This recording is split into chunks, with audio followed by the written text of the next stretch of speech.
видите, творится, я не знаю даже, что это сейчас взорвалось. Еще один летит. Где?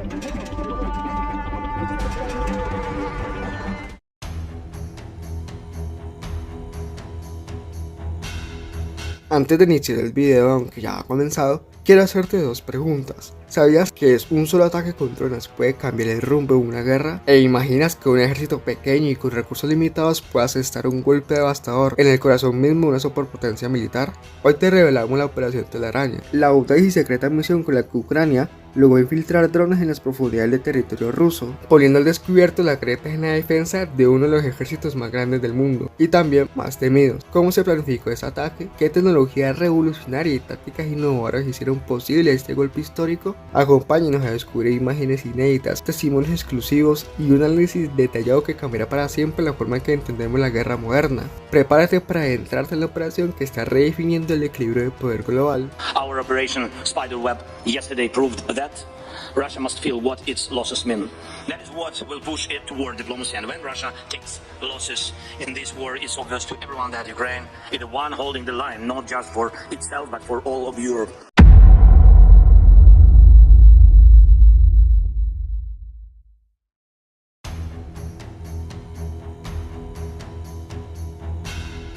La Operación Telaraña, lanzada por Ucrania a principios de junio de 2025, constituye el ataque con drones más ambicioso y sofisticado que se haya realizado contra la aviación estratégica rusa desde el inicio de la guerra en 2022. Según Der Spiegel, la filtración de 2 millones de documentos secretos de Rusia ha puesto al descubierto las bases nucleares rusas. Periodistas europeos de Dan Watch y Der Spiegel han tenido acceso, supuestamente, a una enorme cantidad de 2 millones de documentos que detallan las instalaciones nucleares estratégicas de Rusia. Entre ellos se encuentran planos detallados de la base ultrasecreta de Yasny, donde se estacionan los misiles Avangard, que incluyen desde ubicaciones de aseos y mapas de túneles hasta sistemas de seguridad y cámaras de vigilancia. Lo que se filtró, según estos medios, son planos de edificios, diagramas de túneles, sistemas informáticos, esquemas de seguridad y esquemas de alarmas. También se habrían filtrado listas de material deportivo, carteles murales y actividades de ocio de los soldados. Una información crítica que revela vulnerabilidades estructurales. Esta parece ser la mayor filtración de inteligencia en la historia del ejército ruso. Ese operativo fue el resultado de más de 18 meses de planificación meticulosa, supervisada personalmente por el presidente Volodymyr Zelensky y ejecutada por el Servicio de Seguridad de Ucrania, o también conocido como SBU, bajo la dirección de Vasil Malyuk. El objetivo central fue golpear 4 aeródromos clave en territorio ruso: Yagilevo, región de Ryazan; Ivanovo, región de Ivanovo; Belaya, región de Irkutsk en Siberia, a más de 4.000 kilómetros del frente; y Olenya, región de Murmansk, a unos 2.000 kilómetros de Ucrania,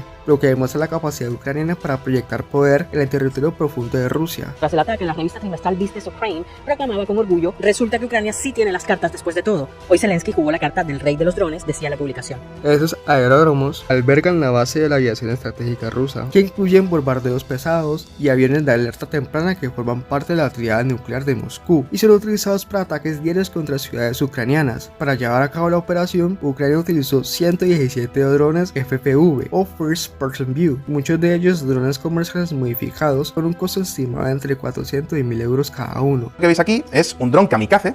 Aquí se le coloca una carga como esta. Esto es un RPG, lo que veis en los bazocas. Se pone aquí y esto va a una velocidad de unos 120 km por hora o 140 km por hora. ¡Pum! Impacta directamente contra el objetivo. Cuesta unos 240 euros y puede destruir tanques enteros. Estos drones fueron introducidos clandestinamente en Rusia, ocultos en camiones de carga y contenedores de madera, desde donde fueron activados remotamente para atacar los aeródromos. Los drones fueron ensamblados en territorio ruso, en un almacén alquilado, esto es una película, cerca de la frontera con Kazajistán. ¿Y por qué decíamos de la logística también? Bueno, porque ingresaron en camiones, simulando que llevaban otro tipo de elementos dentro de unas cajas. Esos camiones tenían una característica que nadie se dio cuenta, eran retráctiles. Es decir, accionaban un mecanismo, se abría el techo del camión, o sea, los operadores habían abierto las cajas y el control remoto... Debe haber un elemento, sí. Sí, no, debe haber un elemento que, imagino en este momento, Rusia debe estar profundamente, generando una profunda indefensión.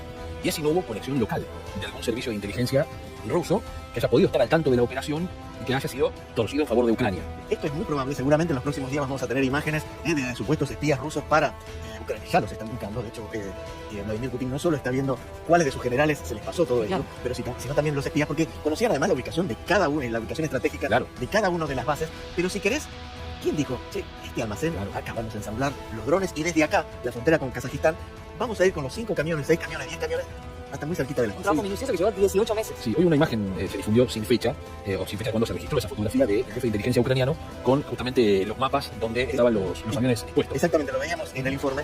Y lo último, y para un poquito confirmar lo que decían ustedes, esta operación militar y de inteligencia es similar o se la compara con los Viper militares. La operación combinó el control manual por pilotos ucranianos con algoritmos de inteligencia artificial que permitieron que en caso de pérdida de señal, los drones siguieran rutas preprogramadas y detonaran el contacto con los objetivos. Esta combinación tecnológica aumentó la precisión y letalidad del ataque. El operativo fue dirigido desde un local ubicado cerca de una oficina del Servicio de Seguridad ruso, o también conocido como FSB, lo que demuestra la audacia y el riesgo de la misión. El impacto fue devastador para la aviación estratégica rusa. Este trabajo de 18 meses ha sido precisamente para cargar a todos estos drones de datos y de parámetros. Es decir, que cada uno de estos 117 drones sabía perfectamente a dónde se tenía que dirigir. A veces parece que estamos en un capítulo de Black Mirror, ¿eh? Pero lo mejor de todo es que cada uno de estos 117 drones tenía un objetivo distinto. Es decir, que no se abalanzaron todos contra el mismo cazabombardero. Cada uno tenía un objetivo específico e individual. Y tampoco penséis que iban a atacar al avión en cualquier parte. No, tenían muy claro en qué parte del avión tenían que golpear exactamente. O sea, cuál era la parte vulnerable. O sea, que estos 117 drones atacaron justo donde dolía. ¿Os parece increíble? Porque lo es. Pero esperad porque no hemos terminado todavía. Además de tener una trayectoria perfectamente definida, estos drones también sabían distinguir entre cazas reales y maquetas. Y sí, habéis oído bien. Pensad que los rusos ponen señuelos para confundir a los ucranianos. No olvidéis que Ucrania ya ha atacado varias bases militares en Rusia. Así que ponen maquetas o incluso dibujan la silueta del avión en la pista de aterrizaje para confundir a los drones. Pero por lo visto, los ucranianos han desarrollado una IA capaz de detectarlos. Así que por el momento, sabemos que han destruido 41 aviones. Pero podrían ser más. El Kremlin no se esperaba esto ni en su peor pesadilla. De hecho, la única defensa rusa fueron un grupo de civiles que en algún momento intentó frenar la salida de los drones de los camiones ucranianos. Según el SBU, se destruyeron o dañaron gravemente 41 aeronaves, incluyendo bombarderos estratégicos como el Tu-95, el Tu-160, el Tu-22M3, aviones de transporte AN-12, cisternas II-78 y aviones de alerta temprana A-50. 1. Avión Tu-95 es un bombardero desarrollado por la Unión Soviética en la década de los años 50 y ha permanecido en servicio por su continua modernización. Alcanza velocidades de 925 km por hora y puede recorrer más de 13.000 km sin necesidad de reabastecerse. 2. Avión Tu-22M3 es un bombardero de largo alcance que tiene capacidad de portar misiles para alcanzar objetivos terrestres y marítimos. Alcanza velocidades superiores a los 2.000 km por hora y puede recorrer hasta 7.000 km, con una capacidad de transportar hasta 24.000 kilogramos de armamento. 3. Avión A-50 tiene como objetivo detectar sistemas de defensa y coordinar ataques aéreos. Son capaces de rastrear 150 objetivos al mismo tiempo, en un radio mínimo de 230 kilómetros y hasta 400 kilómetros. Su velocidad máxima es de 900 kilómetros por hora y la distancia máxima que puede recorrer sin recargar combustible es de hasta 7.500 kilómetros. E imágenes satelitales y videos de inteligencia muestran restos carbonizados de al menos 12 bombarderos, mientras que fuentes occidentales estiman que la cifra real de aeronaves afectadas ronda las 20. Estos aviones forman parte de la tríada nuclear rusa y son esenciales para los ataques de misiles de crucero contra Ucrania. Varias personas resultaron heridas durante los ataques con drones y misiles contra Kharkiv, a unos 30 kilómetros de la frontera rusa en el noreste de Ucrania. Los ataques dañaron más de 30 edificios residenciales y viviendas particulares. El alcalde dice que fue el ataque más potente desde la invasión rusa hace más de 3 años. Fue una mañana horrible. Kharkiv fue alcanzada por 48 drones, 4 bombas guiadas y 2 misiles. Golpearon infraestructuras civiles y edificios residenciales.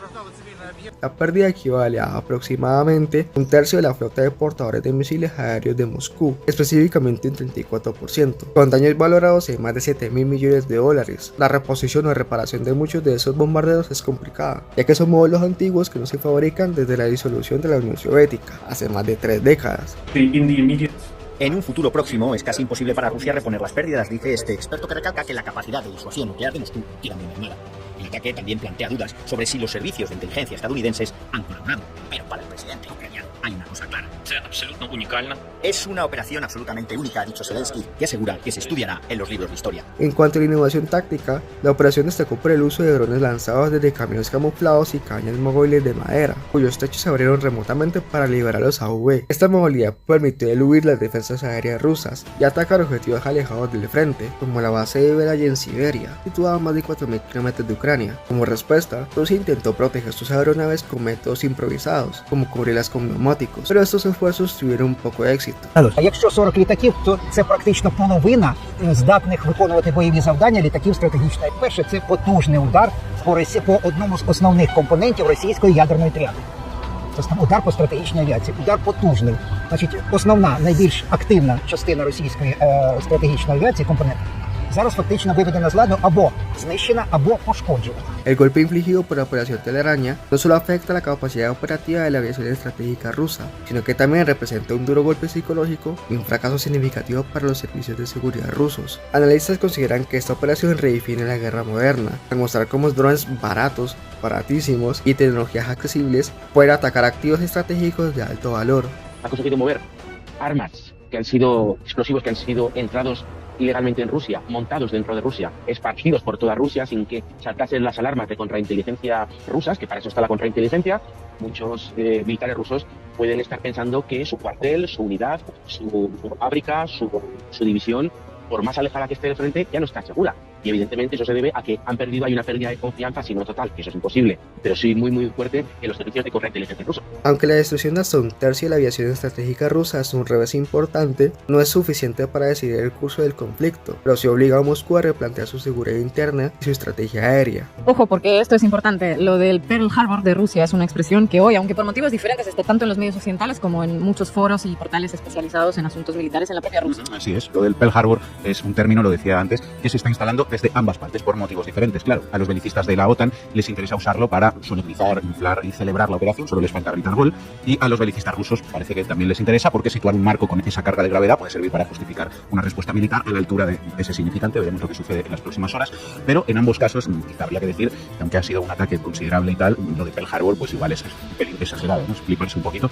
Aquí el ataque japonés del 7 de diciembre de 1941 resultó en 4 acorazados estadounidenses hundidos, 3 dañados, 1 encallado, 3 cruceros dañados, 3 destructores dañados, 5 barcos hundidos, 188 aviones destruidos y 159 dañados, 2.402 soldados estadounidenses muertos y 1.247 heridos. En este caso, hablaríamos, dicen, de unos 40 aviones de la época soviética destruidos o dañados. La diferencia es abismal, pero se ve, por lo que decíamos, que a ambas partes pues les interesa la comparación. Además, el ataque se produjo en un momento delicado, justo antes de una nueva ronda de negociaciones de paz en Estambul y tras el mayor ataque aéreo ruso sobre Ucrania en meses, lo que sugiere una intención ucraniana de presionar a Moscú tanto en el plano diplomático como el militar. Desde hace meses, ambos países, tanto Rusia como Ucrania, se ven obligados a mostrarse comprometidos con la paz, siguiendo estas exigencias que les impusieron desde Washington.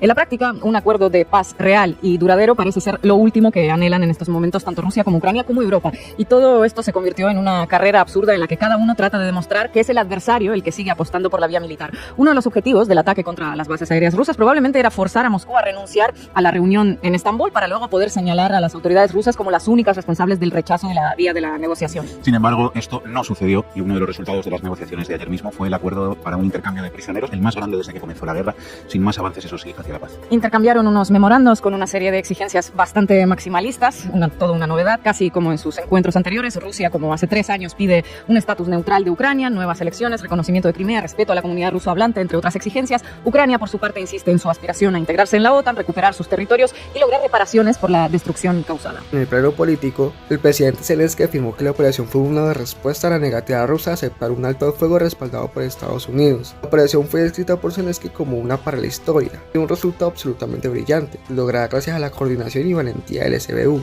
Además, destacó que la oficina desde donde se dirigió la operación en territorio ruso estaba ubicada cerca de la sede del FSB, el Servicio de Seguridad ruso. Блискуча операція проведена на території ворога виключно проти військових цілей, проти саме тієї техніки, яка використовувалась в ударах проти України. Дуже відчутні втрати Росії і абсолютно справедливі. Заслужені їхні втрати. La operación Telaraña también obligó a Rusia a modificar drásticamente su doctrina de defensa aérea interna. Los bombarderos supervivientes tuvieron que ser reubicados a bases aún más alejadas, y el Kremlin se vio forzado a invertir en nuevas infraestructuras de protección, como hangares reforzados, cañones automáticos de 30 mm guiados por radar, inhibidores de guerra electrónica y sistemas de alerta temprana para cubrir posibles vectores de ataque. Estas son imágenes de los últimos momentos del Moskva, el buque insignia militar de Rusia. El frente del barco está en llamas. Se activaron las mangueras contra incendios. El barco se hunde en el Mar Negro. Y diréis, pero Fonseca, ¿qué tiene que ver todo esto con el ataque de hoy? Pues mucho, porque el hundimiento del Moskva y de otros barcos dieron al traste con más del 20% de la flota rusa en el Mar Negro. Y para no perder el otro 80%, Putin se vio obligado a tener que mover sus barcos mucho más lejos. Dicho de otra forma, antes, los barcos rusos podían acercarse a la costa ucraniana y bombardear ciudades como por ejemplo Odessa. Ahora, si quieren bombardear ciudades en la costa, tienen que hacerlo desde mucho más lejos. Eso significa que los sistemas antimisiles ucranianos tienen mucho más tiempo para poderlos interceptar. Conclusión. Aunque es cierto que Odessa y otras ciudades ucranianas siguen recibiendo ataques, es cierto también que en lugar de disparar 100 proyectiles de golpe, solo pueden disparar 10, y además desde mucho más lejos. Esto significa que los ataques se pueden frenar con los sistemas antimisiles que tiene Ucrania ahora mismo. Así que ahora podemos ver cómo pasa lo mismo con los bombarderos. Pensad que en los últimos meses Putin no para de lanzar misiles y drones contra ciudades ucranianas. Si estos ataques son muy numerosos, llega un momento donde saturan las defensas. Pero si ahora Rusia tiene que reducir el número de proyectiles por ataque, la eficacia de Ucrania se va a multiplicar. Estas medidas suponen un gasto adicional y requieren desplazamiento de personal especializado, debilitando la capacidad de rotación de tropas en el frente y complicando la logística militar rusa. Tras una nueva reunión con la OTAN, Zelensky pidió que si Rusia no muestra voluntad de diálogo, deberá ser sometida a más presión a través de sanciones. El nivel de líderes, y si Rusia socava incluso esta agenda inicial, y si la reunión de Estambul no aporta nada, eso significa claramente que se necesitan urgentemente nuevas sanciones fuertes del 18º paquete de la UE y de los Estados Unidos, específicamente las sanciones más fuertes que el presidente Trump prometió. Las sanciones deberían afectar la energía rusa, especialmente los petroleros, los topes de precios, por supuesto, y también los bancos rusos y el sector financiero en general. El efecto psicológico de la operación es igualmente relevante. Tras más de 3 años de guerra, Ucrania demostró que es capaz de vulnerar el corazón de la aviación estratégica rusa, debilitando la moral de Moscú y mostrando a otras naciones que fuerzas armadas más pequeñas pueden contrarrestar la supremacía aérea de potencias tradicionales mediante innovación y tecnología asequible. Además, la operación sirvió como mensaje directo a la comunidad internacional sobre la capacidad de Ucrania para responder a ataques masivos rusos, como el registrado el 25 de mayo de 2025, cuando Rusia lanzó el mayor bombardeo sobre Ucrania desde el inicio de la invasión. Por segunda noche consecutiva, el cielo de Kiev se ilumina con las explosiones de los misiles y drones rusos. Los reflectores rastrean el espacio aéreo en busca de proyectiles, mientras los estallidos de los ataques resuenan por toda la ciudad. Y con las luces del día se revela la magnitud de los daños. Al menos 12 personas murieron en toda Ucrania y vecindarios enteros quedaron completamente arrasados. Gracias por acompañarnos en este recorrido por Operación Telaraña, un ejemplo de innovación, audacia y tecnología en el campo de batalla. Ucrania puede hacer un ataque parecido cuando quiera. Es más, no sería raro que viéramos algo similar en los próximos días. ¿Y por qué no? Ya hemos visto que tienen gente dentro de Rusia que puede mover drones sin ningún problema. Además, por lo que yo he visto personalmente, muchos de estos drones se pueden fabricar con relativa facilidad en cualquier piso franco. Vamos, que no me extrañaría que hubiera incluso talleres clandestinos ahora mismo dentro de la propia Rusia fabricando y soldando FPVs en este momento. ¿Por qué no? No olvidéis que hay cientos de miles de ucranianos viviendo en Rusia. Y ya estáis viendo que los servicios secretos de Ucrania tienen a gente dentro. Así que no sería raro que algunos puedan estar montando partes y creando drones FPV. Solo necesitan llevarlos en camiones donde haga falta, programarlos y ponte tú a revisar cientos de camiones que pasan por las autopistas rusas. Si te ha interesado este análisis, no olvides suscribirte, darle like y compartir el video para que más personas conozcan cómo la guerra está cambiando ante nuestros ojos. Déjanos tus comentarios. ¿Crees que este tipo de operaciones marcará el futuro de los conflictos? Nos vemos en el próximo video, donde seguiremos desentrañando los grandes acontecimientos que están dando forma a la historia contemporánea. Al principio de la sección les hablé de las voladuras de trenes, entre ellos un tren de pasajeros que quedaron eclipsados en los medios, ya sea por acción o por omisión, debido al espectacular ataque con drones. Aunque Ucrania no reconoció su autoría, hay bastantes precedentes que permiten vincular esos atentados con su inteligencia militar a cargo de Kirilo Budanov, aquí lo ven. Entre ellos, un sabotaje en 2023, cuando un grupo de soldados vinculados con ese departamento, el GUR por sus siglas en ucraniano, fueron detenidos en medio de una operación para volar un tren en la región de Briansk. ¿Por qué no vimos ninguna reivindicación de los sabotajes en las vías ferroviarias y sí las celebraciones del éxito del ataque aéreo? Bueno, porque los incidentes con los trenes se saldaron con víctimas mortales civiles. Hasta Marco Rubio mandó sus condolencias, dicho sea de paso, y como bien sabemos por nuestros medios de confianza, los ataques contra civiles son algo que Kiev jamás hace, a diferencia de Moscú. Ya, claro. ¿Qué conclusiones podemos sacar de esto que algunos medios llaman un nuevo Pearl Harbor, olvidando oportunamente las consecuencias que tuvo el Pearl Harbor original? Bueno, que Ucrania va a seguir intentando dañar a Rusia en la retaguardia, básicamente porque fracasa en el frente. En estos meses no solo no ha podido recuperar nada de los territorios ocupados por Rusia, sino que ha seguido perdiendo kilómetros. Según el Servicio Ucraniano de Monitoreo de la Guerra, Deep State, en mayo Rusia ocupó unos 450 kilómetros cuadrados, uno de los meses con unos avances más acelerados. Así que mientras las tropas rusas van tomando pueblo tras pueblo, los servicios de inteligencia ucranianos pues seguirán apostando por acciones audaces como la del domingo. Hay algo más que se puede sacar como la conclusión de la operación Telaraña, y es que puede suponer una nueva era en el arte de la guerra, porque al igual que con los Buscas que explotaron en el Líbano, vimos que pequeños drones pueden atacar cualquier instalación a miles de kilómetros del operador. Una tecnología al alcance no solo de estados en guerra, sino al alcance de cualquier país o de cualquier grupo. Ya hemos contado que el uso de los drones en esta guerra ha supuesto un antes y un después para las zonas del frente. Pareciera que estamos a un paso de que se convierta en un punto de inflexión también para la retaguardia.